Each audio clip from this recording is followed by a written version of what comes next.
श्रीराधाकृष्णकवचम्। ॐ श्रीगणेशाय नमः। श्रीभैरव उवाच अधुना कथयिष्यामि राधाकृष्णस्य भैरवी कवचं मन्त्रगर्भं तु वज्रपञ्चरसंज्ञकं रहस्यं सर्वदेवानां मर्त्यानां च विशेषतः अस्यैव धारणाश्चाहं सर्वज्ञोऽस्मि महेश्वरी। यद्वारणात् सर्जादौ ब्रह्मा सृष्टिं पृथक्विदां यं धृत्वा त्रिदशेन्द्रत्वं प्रालेपे पाकशासनः व्योम्नि प्रकाशते भानुर्नित्यं यद्वारणात् प्रिये सर्वप्राणिनियन्तापि बभूव धर्मराड्यतः नाद्यजः कुबेरो भूतस्य सन्धारणादपि यस्मिन् धृते पाशहस्तः सलिलेशो बभूवः। ये पूर्वं दानवेन्द्राः प्रबलाः कर्मणापि च अस्यैव धारणात् सर्वे ते नीता मृतिं मया शकृत्यात्को गणायितुं माहात्म्यमस्य चेश्वरी विनानेन सिद्धिः स्यादिह लोके परत्र च। कवचं यं समाबध्य मन्त्रजापं समाचरेत् तेनैव मन्त्रसिद्धिश्च जायते परमाद्भुता। कवचस्यास्य देवेशी ब्रह्मा प्रोक्तो मुनिस्तथा गायत्रं छन्द इत्युक्तं श्रीराधाप्रियवल्लभः देवत्रात परं बीजं मायायाः परमेश्वरी रमाशक्तिः कामराजबीजं कीलकमीश्वरी। चतुर्वर्गफलावाप्तो विनियोगः प्रकीर्तितः अथ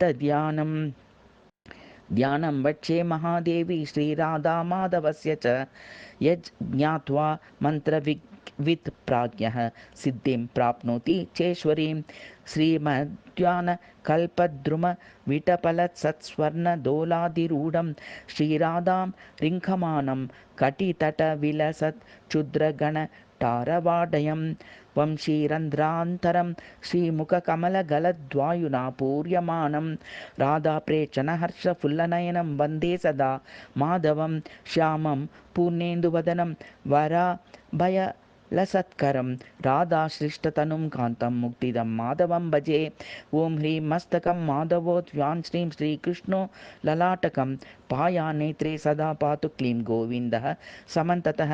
श्रीराधावल्लभः पातु नासां मे भक्तवत्सलः दामोदरो मुखं पातु वैकुण्ठः पातु कण्टकं वक्षस्थलं सदा पायान् मम श्रीवत्स लाञ्छनः चतुर्भुजो भुजौ पातु हस्तौ रक्षतु केशवः पार्श्वो मम सदा पातु पूर्णचन्द्रनिभाननः हृदयं मुकुन्दः पायान् मे कुच्चिं विश्वम्भरो मम पृष्ठं पार्थसखः पातु नाभिं पञ्चजनाभियुक् गुह्यं मे रक्षसु श्रीमत्सर्वतो विष्टरश्रवाः श्रीष्टं श्रीशः सदा पायात्कटिं कैटभजित् तथा ऊरु त्रिविक्रमः पातु जानुनी च जनार्दनः जङ्गे गदाधरः पातु गुल्फो मे गरुडध्वजः पादौ सहस्रपात् पातु राधेशः सकलं वपुः इन्द्रो मां पूर्वतः पातु वह्निर्वह्नौ सदा मम यमो दक्षिणतः पातु नैऋते निरुतिस्तथा वरुणः पश्चिमे पायाद्वायाब्जे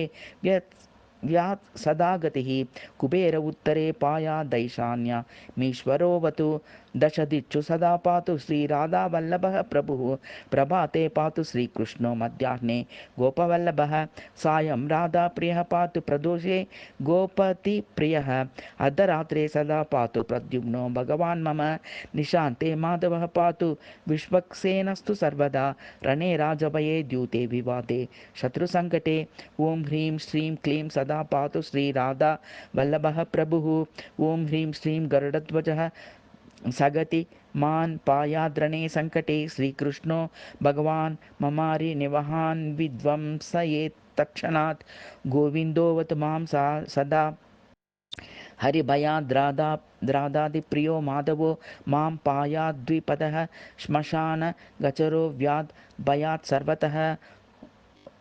तोयोज्ज्वलनोद्भवादारि भयान् मां तु राधेश्वरः इतीदं कवचं दिव्यं प्रजपञ्चरकाभिदं सर्वसौभाग्यजननं सुखदं सन्ततिप्रदं लक्ष्मीसंवर्धनं देवी परमात्तरसायनं मन्त्रगर्भपरं साररहस्यं दिवौकसां त्रिसन्ध्यः यः पटे नित्यं कवचं प्रयतः पुमान् स याति परमं धाम वैष्णवं साधकोत्तमः। दशवारं पठेद्यस्तु रथादौ वैष्णवोत्तमः विष्णुभक्तिरतं पुत्रं प्राप्नोति कुलदीपकं। रविवारे लिखेद्यस्तु तिर्यक्षे साधकोत्तमः गन्धाष्टकेन विमले भूर्जे रन्ध्रविहीनके लिखित्वा रक्तवस्त्रेण संवेष्य स मनुं जपन् सुवर्णगुटिकामध्ये स्थापयित्वा विधानतः मूर्ध्नि तान्धारयेद्विमान् श्रीराधावल्लभं स्मरन् रणे रिपुञ्जत्याशु वादे स्तुल्यो भविष्यति। नारीं रूपवतीं साध्वीं लभते नात्र संशयः।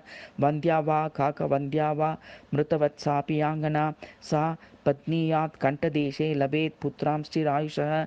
गुरूपदेशतो धृत्वा गुरुं ध्यात्वा मनुं जपन् वर्णलक्षपुरश्चर्याफलं प्राप्नोति साधकः। बहुनात्र किमुक्तेन कवचस्यास्य पार्वती विनानेन च सिद्धिः स्यान्मन्त्रस्यास्य महेश्वरी। गोप्याद्गोप्यं महादेवी श्रीराधाकृष्णसम्भवं वज्रपञ्चरकं वर्म गोपनीयं महेश्वरी। दीक्षिताय कुलीनाय शिष्याय गुणशालिने दातव्यं श्रद्धदानाय कृष्णभक्तिरताय च अभक्ताय न दातव्यं कुचैलाय दुरात्मने।